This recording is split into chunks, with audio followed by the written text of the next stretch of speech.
Scanning for audio.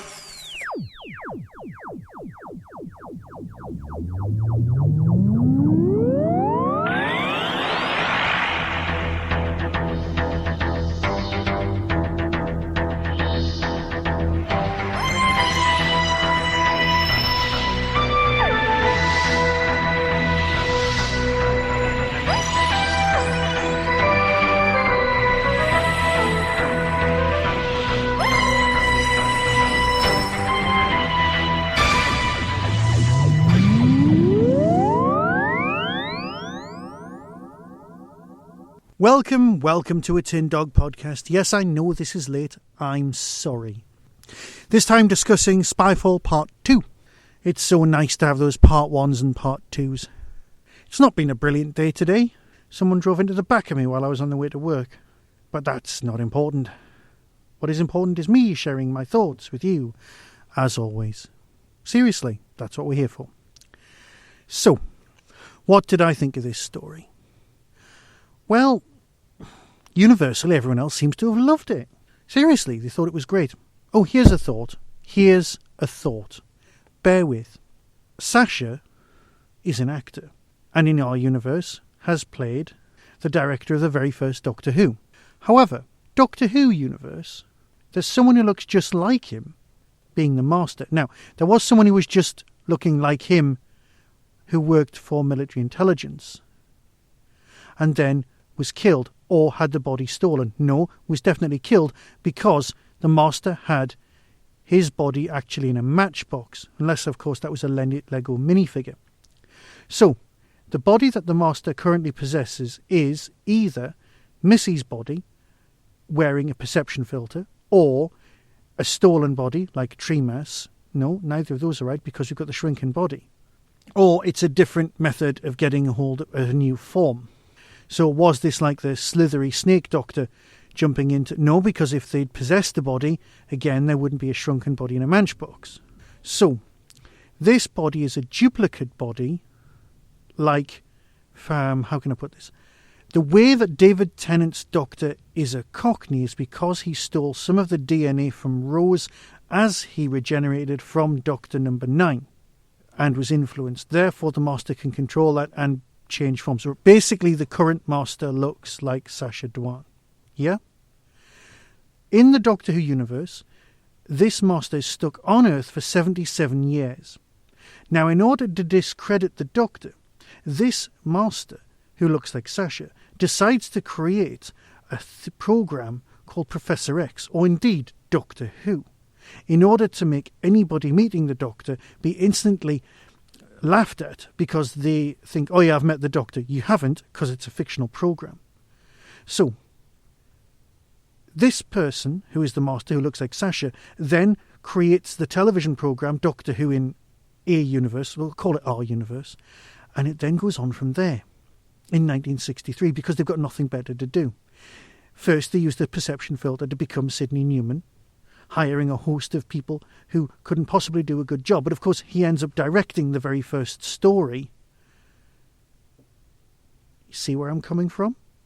Eventually, as time passes, this person, who looks like Sacha Dhawan, plays the part of Sacha by playing the part of the director of the very first Doctor Who, because he's guided the whole of the story of everything all the way through. And eventually, there's somebody else, that 77-year-plus Master, then rejoins the reality and the storylines. It's a bit of fan fiction waiting to happen. Conversely, I could just talk about this episode. Yes, I think that ranks as me rambling to a monumental level. So what did I think? Well, I must admit, I wasn't as thrilled as everyone else seems to have been, but I don't want to bury the show at all. It's not for me. But yes, it's right. It's not for me. It's for a 10-year-old. Here is a 10-year-old talking about it. My 10-year-old. So, Verity, you've just watched episode 2. Did you enjoy it? Well, it's my second episode of Doctor Who, and it was part 2. I found it quite good. It followed on. It answered my questions. I don't know. Okay, right. So there was a bit more time travel in this story. Yeah. There was somebody called Ada Lovelace, and there was Ada Gordon, but then become exactly. Ada I didn't know she Lovelace. was called Ada Gordon, right? But and there was a spy, Right. a British spy. Yeah, in Paris. Yeah. So, what did you think of the extra bits of time travel? They were all right. They were It wasn't too confusing, Right. which is good because time travel, it can be confusing, and so it wasn't too confusing, and yeah. But what did you think of the evil villain's plan? Well, the light smurfs, if you want to call them that, that's fine. Because you know what? Mummy's right. She's just said they were so memorable that we've forgotten their names already. Yeah. So, yeah, not good. So the light smurfs, well, their plan was basically change humanity-ish. Yeah. Well, they were more following Barton than like. I know, and you don't know why Barton was like that. No, I still don't know what the other 7% is. Wait, what? I think the other 7% was that they'd turned that bit of him into a computer hard drive to remember things, like a storage. It's a bit rubbish. Like, who's going to use it? What's it going to be for? But it was good, and was it better than last week's? I don't know, because I have a bit like I'm thinking like in the first episode there was like I found it really interesting, and but this week's there was like the questions answered, but I didn't find it as interesting as the first one, even though there was like the rocket handcuffs and the right, okay. Well, not handcuffs, the cufflinks. Cufflinks, yeah. Right. At the end, you said, "Oh, so the Doctor's an alien." Did you not think that the Doctor was an alien? I did not know that the Doctor was an alien. Okay, well, that's fine. Or what did you think she was? Well, I thought she was a human. Okay. But that is because I have not watched any other Doctor Who. That makes total sense, and don't be worried about that at all. I was just interested in knowing what you thought. I thought she was like maybe like a being, like a human, but with more like knowledge or something like that. Well, like just like a really clever person. Yeah, but okay, like makes sense. New links between things, if you know what I mean. Like yeah. So, well, that's it. Lovely. So, what did you think? Did you like it or not? I did enjoy it. I think the first one part was better, because my answers like weren't answered the way I thought they were going to be, and I know that was like how the like writer wanted to do it, and like stuff like that. And I enjoyed it. I still liked it. It was just like it didn't turn out how I thought it would, but I still, even though I liked the first one more, episode more, I did enjoy both, and I liked, and even though it was like parts, it was like it did carry on instead of like being a bit different, like it didn't really fit, but that makes sense. Right then, well, might you be watching next week's? I will be watching next week's, because I've liked last week's and this week's, and it's new, and I might as well give it a shot, and I enjoyed it, so yeah. Well, that's good to hear. All right then, well, I'll let you go to sleep because it's school tomorrow. Now, that's probably going to be the last you'll hear from Verity talking about Doctor Who for a bit, mainly because it's on at 7 o'clock, which means it finishes at 8 o'clock, which means bedtime on the day before school gets to be sort of 8:30, 9 o'clock and so on, and it stretches out. We might end up watching Doctor Who later in the week as a repeat, but clearly because I need to review it for you and me, I'll be watching it on broadcast. So, there were her thoughts, and she had perfectly good points.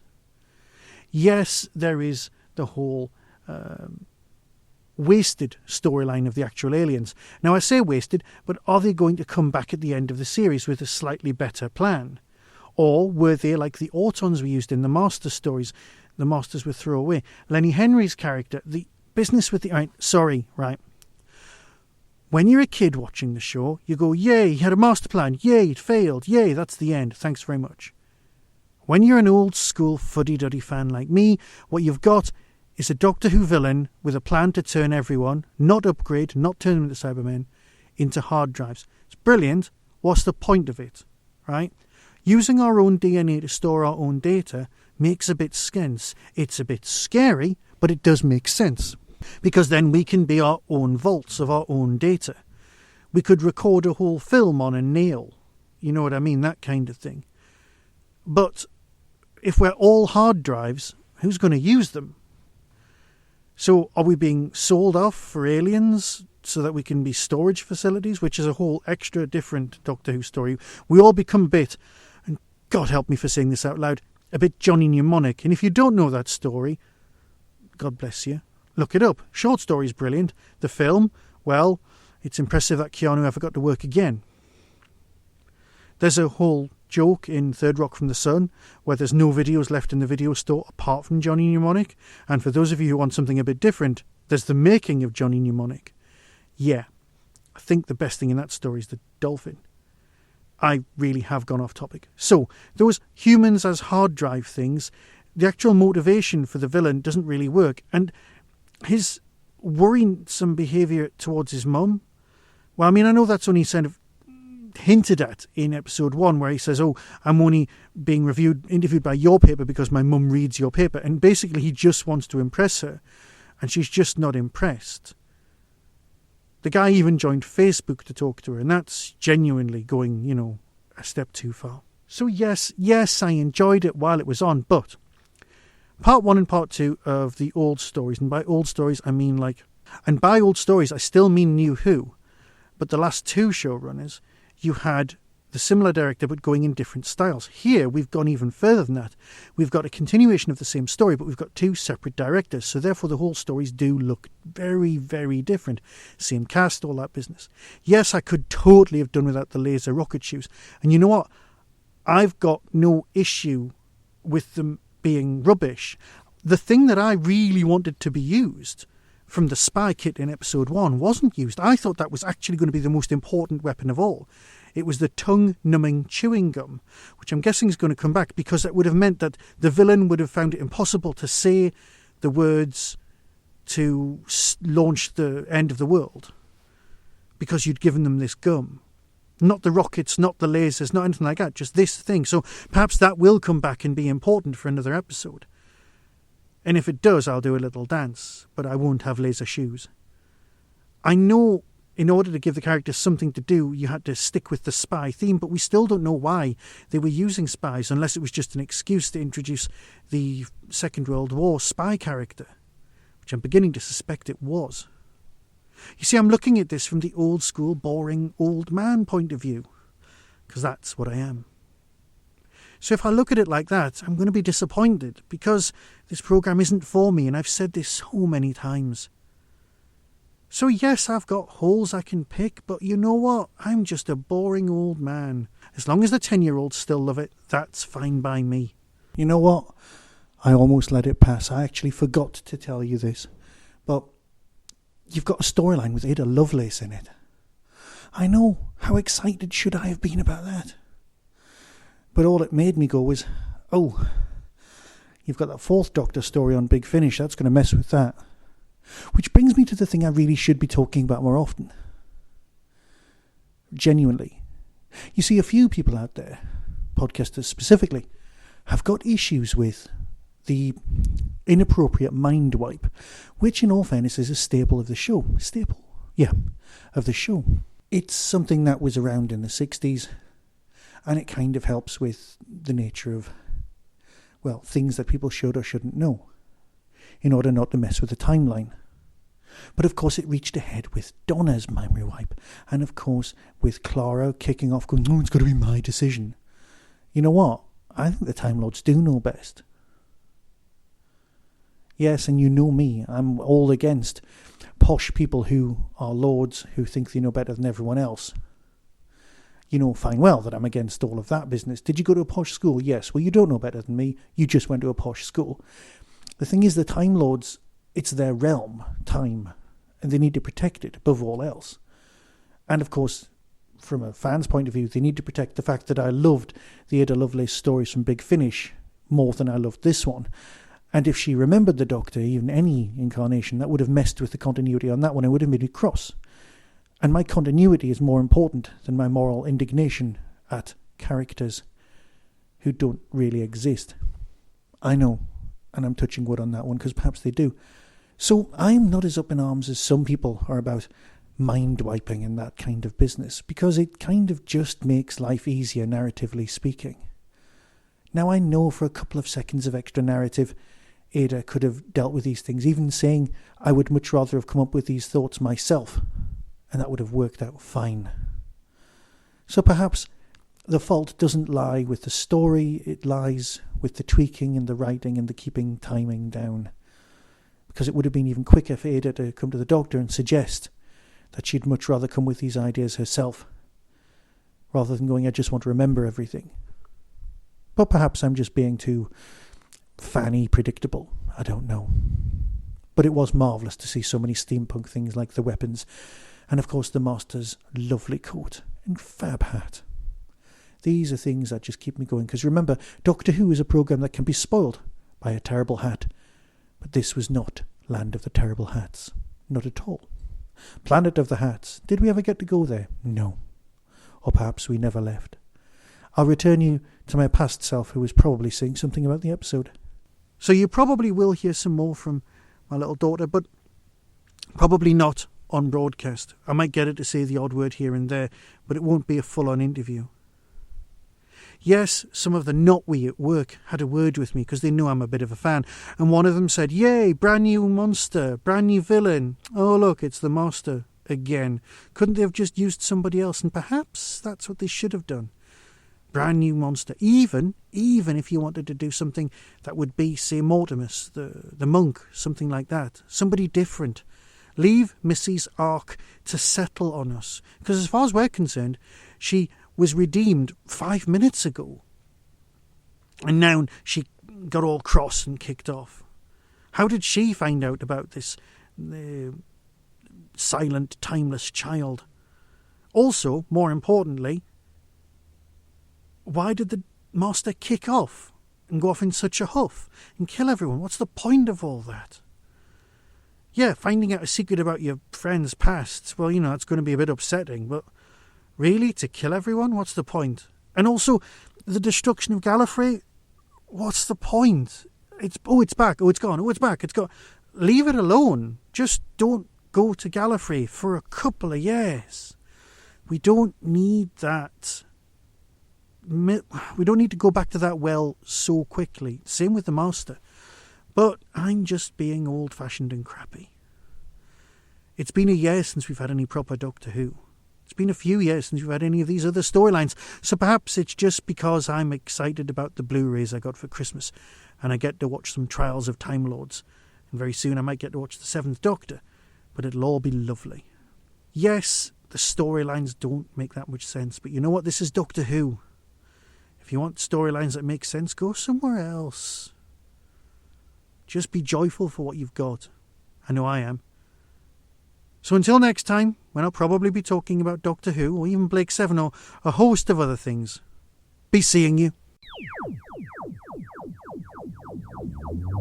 That was the Doctor Who Tin Dog Podcast, available on iTunes, YouTube, Twitter, RSS, Vimeo, and across the internet. Doctor Who and its associated properties are all copyright and trademark of the BBC. No infringement is intended. Why not become a supporter by visiting patreon.com/tindog. Contact the show on tin-dog@hotmail.co.uk. The Tin Dog Podcast is a founder member of the Doctor Who Podcast Alliance.